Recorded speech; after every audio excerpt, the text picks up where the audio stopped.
when you're measuring sound, we introduce an idea that we call intensity.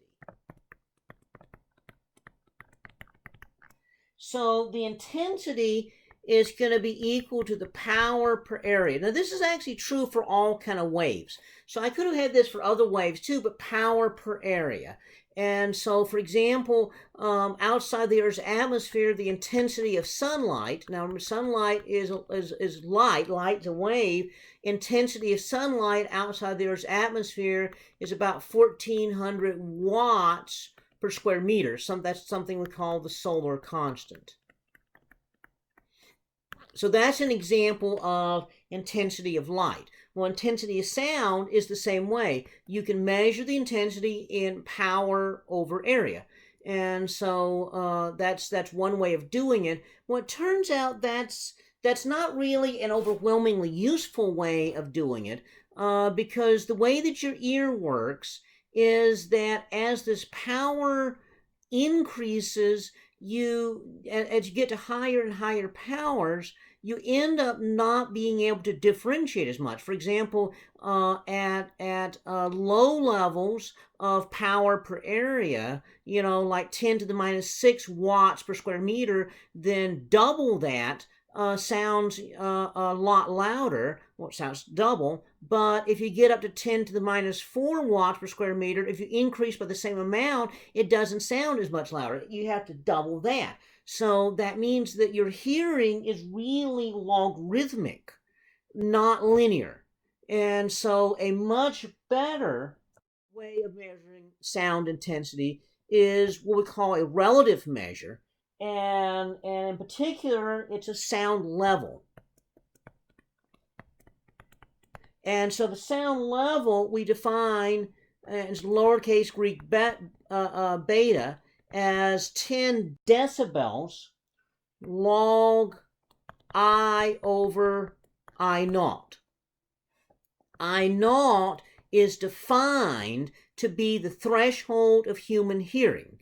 So it's a defined number. So the threshold of human hearing, this is supposed to be the softest thing you can hear, is 10 to the minus 12 watts per square meter.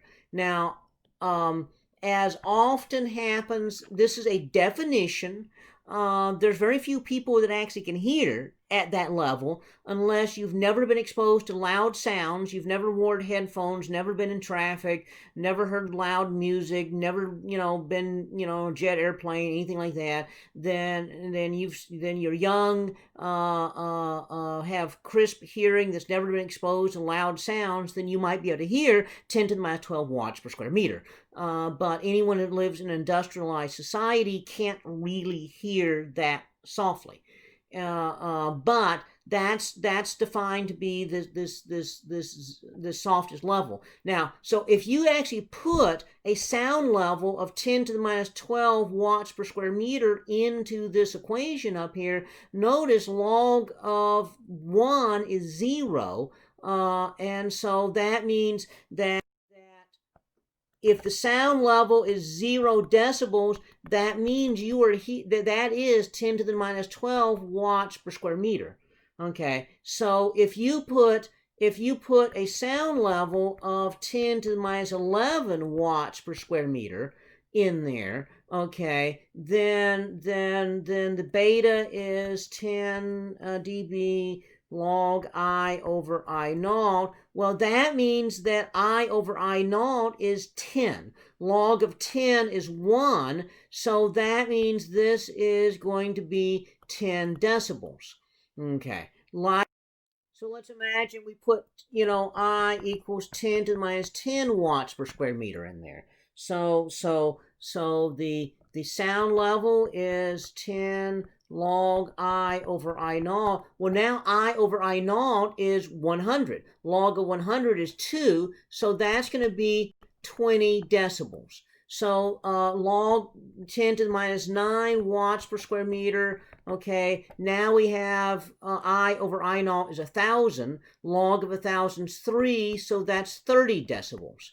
Okay, And if it's 8, that means that I over I naught is 10,000. So if something is 10,000 times louder than the softest you can hear, that's 40 decibels.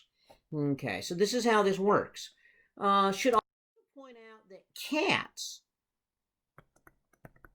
can actually hear softer things than you can hear. So a cat can easily hear 10 to the minus 13 watts per square meter. So what decibel level is a cat hearing? Well, in that case, that's going to be 10 dB log I over I naught. Remember, I naught is 10 to the minus 12 watts per square meter. So I over I naught is going to be 0.1. Log of 0.1 is what? That's right, it's negative 1. So that means the sound level would be minus 10 decibels. So cats can hear negative decibels. Negative decibel means it's softer than the threshold of human hearing. And so likewise bats can also they can also hear softer than human hearing. And so this is the basic idea here of sound level. Okay, and so what I can do is, for example, do some example problems with this.